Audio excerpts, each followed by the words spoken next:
What's good, Camp Folk? Welcome to another breakdown of a cigar today. Today we got the Plasencia Year of the Rabbit 2023. Is it worth the coin or not? I really want to save y'all some money or not. So hey, I spent the money on it. But we're going to break it down today, see if this cigar is worth a buck. And first, before we get going, let's go ahead and pour up some of this red breast and get the party started. We'll see y'all in a second.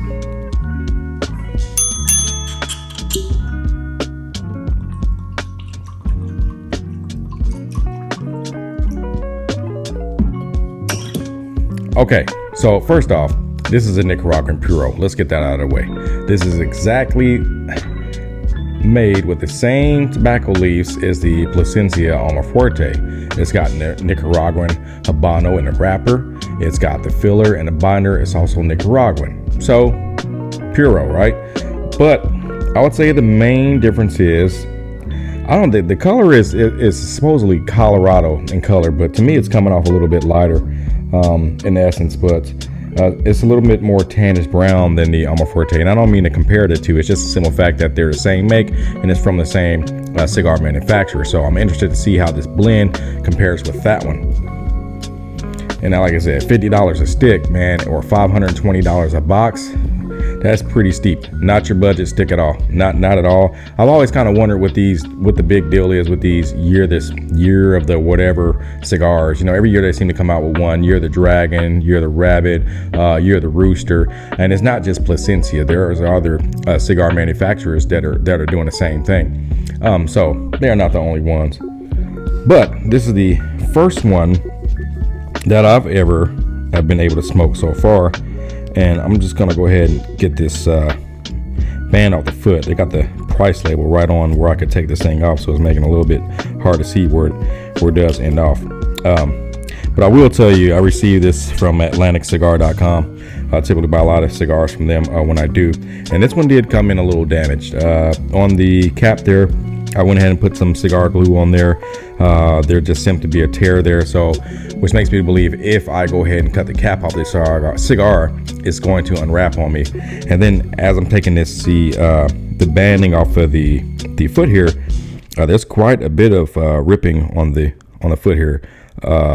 Not happy to see that at all, especially when you're paying so much money for a cigar. Not happy about that. So what I'm going to do is I typically don't do this, but I'm going to punch this cigar because I'm worried that if I do a straight guillotine cut, then it's going to increase the chance of this unraveling on me, and I really don't want that. So I'm just going to go straight clean in there, punch cut. That way, if I need to open it up more, hopefully there's no issues with draw with this cigar, because if I need to open it up, I have the option to do that. But I'm going to do this. And one thing to mention when you do these punch cuts, it often can increase the flavor in the cigar because it's coming out of such a decreased opening in there. So when the smoke is coming out, it's probably just a little bit stronger than it normally would. But there's a good open draw on that, and I'm really glad I did that because I feel like if it was a little too open, it might be too much. There's a citrusy note coming off of the cold draw here. Grapefruit, maybe a little bit of orange, a little bit of tea, and there's some woodsy notes as well. But I'm digging it. That body's a nice light flavor. Hey, slightly cedary, but I did have this in my humidor without the wrap cellophane on it. I took it off because I planned on smoking this earlier, and I never got around to it, so I just put it back in the cigar. So it's got some of the nuances in the humidor, which I knew was going to happen, but I'm going to smoke and review it either way it goes. So here we go. We got it cut. I'm going to go ahead and give it a light here. I went ahead and went with the red breast today. Cheers, by the way.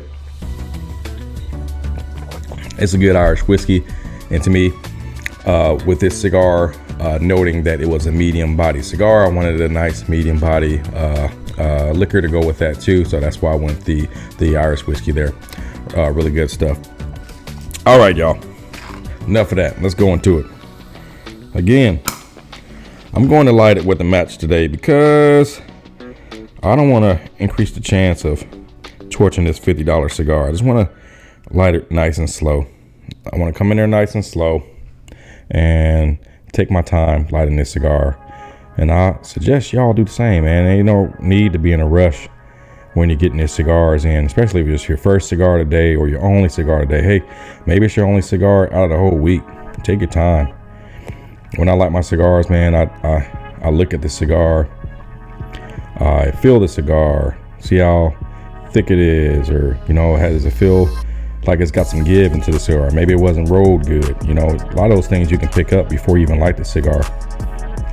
So each cigar should be an experience for you, a session. If I ain't got the time to smoke a cigar, I won't even do it, because I don't want to waste my time or that cigar's time. It ain't fair to me or the cigar, right? So that's one match done. When you're lighting your cigars with matches, you got to know that it's going to take more than one to get the job done.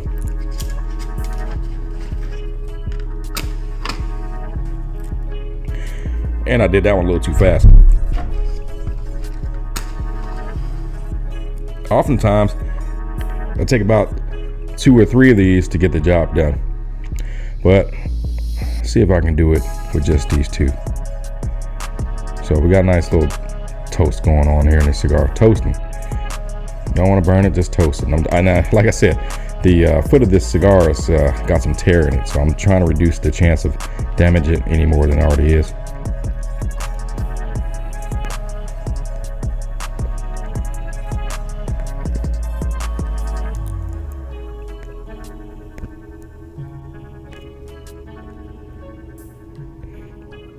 And I say that's a good light. So I can tell you right now, I'm definitely glad I hit this up with that cigar glue, because it started to tear apart on me. That's why I do not like buying sometimes sticks online. I'd rather be in the brick and mortar, rather be in a store. That way I can see the cigar. I know that I touched the cigar. I know there's no damage to the cigar. And I don't assume that when these manufacturers, the retailers are sending these cigars out to you, that they're trying to send you, a damaged good. But it would definitely help if a little bit more attention to detail was taken before sending these cigars out to the consumers.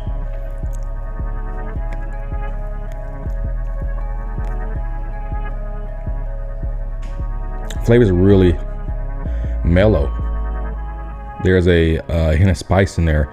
That's really mellow pepper, white pepper, fresh white pepper.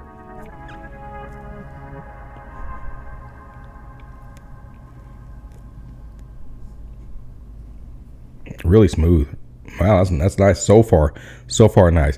Apparently, this blend was created to have the redeeming features of a rabbit.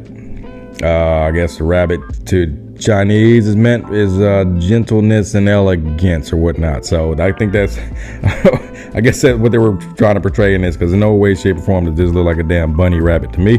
But I get it, fluffy bunny rabbit. The flavors are definitely gentle right now, and creamy in a sense. So there's your fluffiness.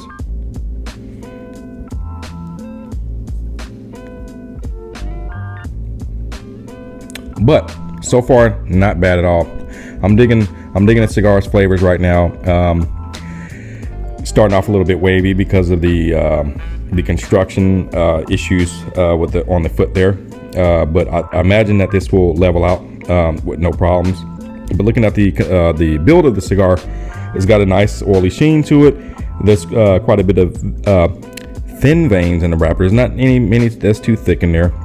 So really beautiful wrapper, and of course the banding is pretty I would say elegant in Plasencia fashion. They don't go too overboard with their banding, which I like, but what I really love about it is the simple fact that it's got the gold overlay on it against the red, symbol Year of the Rabbit on there, as well as a kind of backdrop of an area in China on the banding there. So I like it. It's dope.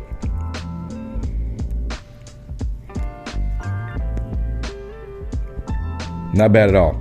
So what I'm gonna do, I'll probably try to write down some notes of this cigar. That way I don't lose what I'm trying to get around to here. And I'll get back to you when I get a little bit deeper into the first third, if anything changes or not. But so far, so good. Y'all hang tight. All right, y'all, let's give a little quick update. All right, so let's talk about complexity, because that's what this cigar is pretty much bringing right now. Okay, with that being said, Plasencia Alma Fuerte, Year of the Dragon. These cigars are made with the exact same tobacco, right? Nicaraguan Habano for the wrapper, okay? Binder and filler, both Nicaraguan. Two different cigars, which would make you think they would taste the exact same with the exact same tobacco, right?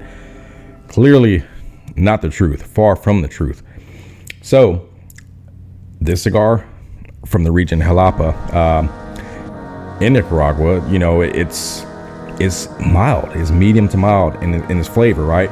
The Alma Fuerte comes in at a bolder, stronger flavor that I really like. It's one of my favorite cigars, okay? But you would think if it's the same makeup, shouldn't they taste the same? No, because guess what? Even though they're from the same region, right? Those both cigars may make up of different years of cigars. Some of the cigars in them may have been fermented a little bit longer, you know, which causes a little bit of that darker color on the cigar. You know, they're both Colorado Maduro, even though this one to me is a little bit lighter. But anywho, there's different shades of that.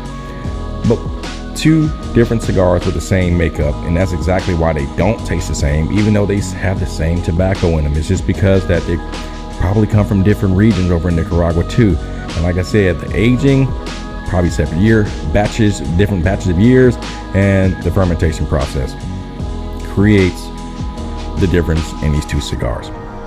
Okay, so what separates the two? And the reason why, like I said, I'm keep bringing up the Alma Fuerte because it's a good cigar to compare with. Okay, when you go to these cigar lounges or you're buying cigars, you often, so if you're like me by now, you're already writing notes. You know what type of tobacco you like, you know what region you like or not.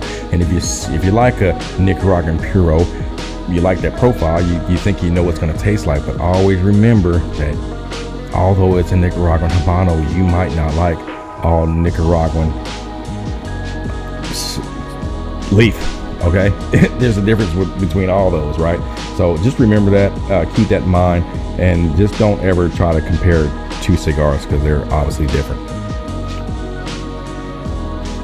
But the complexity of this cigar, I'm really digging, right? So there's this golden raisin nuance that comes in this cigar, and it's really good, y'all. I really don't care for raisins at all, especially the darker ones.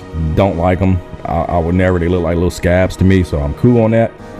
But when I remember tasting a golden raisin cigar, a lot sweeter, I think, right? Or, you know, the flavor was a lot brighter, and that's the flavor nuances that I'm getting from the cigars. Reminds me of that golden raisin. But then you get this lead nuance on the back end of the retro hill, and after you let all the smoke out, it's a lead nuance that comes through. So you got that going on, you got the citrus going on a little bit, you got that leather coming through and hits the cedar. It's a well-rounded cigar to me, and I really like how complex it is. You know, the mild to medium sometimes scares me because I steer away from that. I want a little bit more. I don't want to be blown out by flavor, but I want a little bit more kick because I've been smoking cigars for some time now, so I've gotten used to the lighter flavors, which is why I don't smoke Connecticut cigars at all. You know, not all the time. I do. There's a few that I do like out there, but it's not my go-to cigar. But this cigar right here, it puts me at a point where I'm gonna be able to smoke this one in the morning, you know, afternoon or evening, and be fine with it, depending on, you know, how much I've eaten or, you know, what the vibes is. So right now, if I'm saying if it's worth $50, that's a hard sell, because, you know, $50 is a lot of money, man. You know, that's a shit ton of money, and that's not something I'm gonna smoke every day.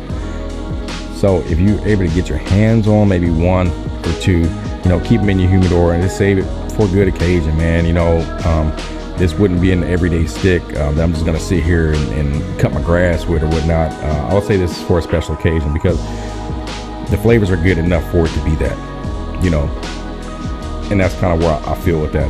But if I were to buy this again, I would rather it be in person and not online as a single stick, which brings me to the point of a box buy, because I mean, these cigars are $520 pretty much on most websites. And if you throw on tax, which is another probably $40 attached to that, and you're paying upwards to $560 something for only 10 cigars. So is it worth your coin is the question that you have to ask yourself. And what can you afford? It is what it is. I got a baby on the way, so I can't be just splurging on my cigars and like that nowadays. But I will say that I would probably keep a few of these in the humidor so far. But remember, I'm only in the first third of this cigar, and things could change.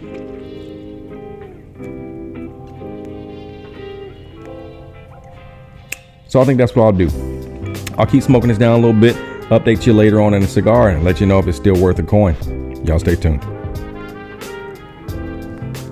Bam. All right, y'all, coming in the second third of the Plasencia Year of the Rabbit cigar. And I really wish I would have put a time clock on a cigar, because in the second third, and I really don't know how long I've been in here smoking this cigar right now. So this is pretty. I mean, with the length of the cigar being at 6.5, it's gonna lengthen your smoke time, which is to be expected. But yeah, man, this is probably a good 2-hour stick easily. So if you got the time for a cigar of this magnitude, go for it. The flavors are still good. They're really still good, and they're not getting muddied up at all. Very similar flavor nuances. So I would say we plateaued as far as the complexity is concerned. Notes of cocoa are coming through now, but it still get a little bit of that lead, but the citrusy notes, woodier notes, but the profile is still a bit creamy in this cigar. So I don't want to say it yet, y'all. I don't want to say if it's really worth the price for a whole box, but man, it's pretty consistent for what it's doing right now.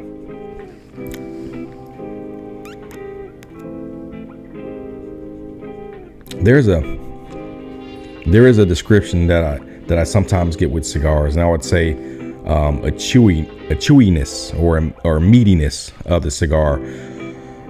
When you're thinking about the cigar, it just comes off a bit thick and almost like you can chew through that smoke. Don't want to say that in an off-putting way, but it's just, it's a bit thick, and it comes off a bit dense.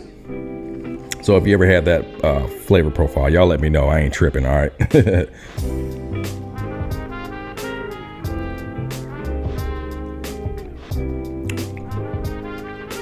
But if I'm going to compare this to the Alma Fuerte, I'm going to say two different levels, right? This one comes off in the more of the Connecticut range, but more of the darker Connecticut range, so Connecticut shade wrapper. So it's not as light in flavor as Connecticut, but you get that mild to medium nuance that you would get from a lighter shade tobacco, but this comes off a bit stronger. And it ain't bad, y'all. It ain't bad at all. So in the second third, gonna keep smoking this down. Ash retention is pretty good. Y'all saw what fell out. I might keep that blooper in there. I don't know if I took that off or not, but y'all might see it. But anyway, doing really good. Let me get down to the final third. I'll update you if anything changes. Y'all stay posted. All right, y'all, you're the rabbit. We're in the final third of this cigar right here. It's good. It's good. You know what? I can't complain too much. It is what it is. There's plenty of cigars out there that are within, I'll say, the $20 range that can probably stand head to heel with this cigar right here. I mean, this cigar coming at a good $50, $54 per stick. So again, it's about budget and what you like. I would again say that, I'd probably keep a few of these in a humidor. Am I going to race out to buy one now? Probably not. I'll probably wait a little bit before I get one. But it'll be good for aging. Plasencia is known for the cigars with aging. They get even better and better. Hell, that can be said with any cigar, really. Most of them. But the thing is, as you get down to this final third with this cigar, the flavors pretty much tend to stay the same. Of course, you get those coffee nuances in the final third, chocolatey notes, and everything, totes and notes and all that other good stuff is to be expected. But overall, I mean, it's a pretty thorough cigar. Wasn't bad at all. But again, it's hard for me to say that you know, to have more than one or two in the humidor because of the price range, and I could find something is equally as great at a cheaper price. You know, it did have some. One thing I don't like about the cigar, I will say again, is the fact that and I read some cigar reviews online as I was smoking through this first and the second third of the cigar, and especially Halfway was talking about how it was, you know, they were having issues with the build of the cigar too. They were running across a few cigars that had some cracks and whatnot in them, and so I would say, okay, so it's pretty common with the stick, and it's because of how thin the wrapper is, y'all. It's very fragile, and I would hate to buy a box of these and then, you know, you come across a bunch of them that are split. You know, that's really a turnoff for me. But it's very fragile, man. It's a thin cigar leaf, and if we're having these issues, maybe, you know, I don't know. Maybe it wasn't rushed. I don't know, you know, but if that's a problem, then maybe let's fix that next time on the next run, because this is a very good cigar. But man, if you're running a one where you're getting a bunch of cracks on the cap, that's gonna mess the whole cigar experience for you and damn near create a cigar that you can't even smoke. So again, it's hard to say and tell you guys to go out and buy this stick. You know, if, like I said, if you get your hands on one, cool, get it and try it. Maybe you won't be disappointed if you're not. If you don't care for Connecticut shade wrappers, you would like this because it offers that Connecticut type of nuance, but with a heavier flavor. So not bad. So overall appearance, I gave it a 9. It looked really good. You know, the cigar, it's got that brownish tint. They call it a Colorado. Okay, there's many shades of Colorado, but it often comes off a little orange, but just a more caramel color. Okay, caramel, orangey kind of color. So I gave it a 9 right there. Construction, I gave it a 7 because, again, cracks in the cap, cracks in the foot, and then cracks when I got down to the bottom of the second third of the cigar. So I got a 7 right there. Flavor, overall, I gave it a 10 because it's still a good cigar. This is a nubber cigar, and when I mean nubber, it's a cigar that you take down to the nub. Of course, so if y'all don't know that, easily can smoke this down till obviously you get to the point where it'll burn the tip of your finger. So a 10 right there, and you can see the smoke still looking good, still coming off creamy, still good. Value for the money, I gave it an 8 because although it is a $50 cigar, not a budget stick, more on a higher echelon, it's still good to keep around for a special occasion, man. And you know, this is smoked once or twice a year. That's it. So overall, Kindred Leaf scale, I gave it an 8.5. Coming in at 8.5, and I stand by that. So hopefully y'all like what you see. Thank you for hanging out with me today. I'm gonna smoke this down to the nub, as you see, and then enjoy the rest of my day. I appreciate y'all for hanging out. Please like and subscribe. Let me know what you think, what you don't like, blah, blah, blah, and all that other good stuff. Y'all know what I say. Be kind to one another. Be kindred in a leaf. And I will hopefully see you on the next Kindred Leaf breakdown, review, whatever you want to call it, cigar review. We'll see you next time.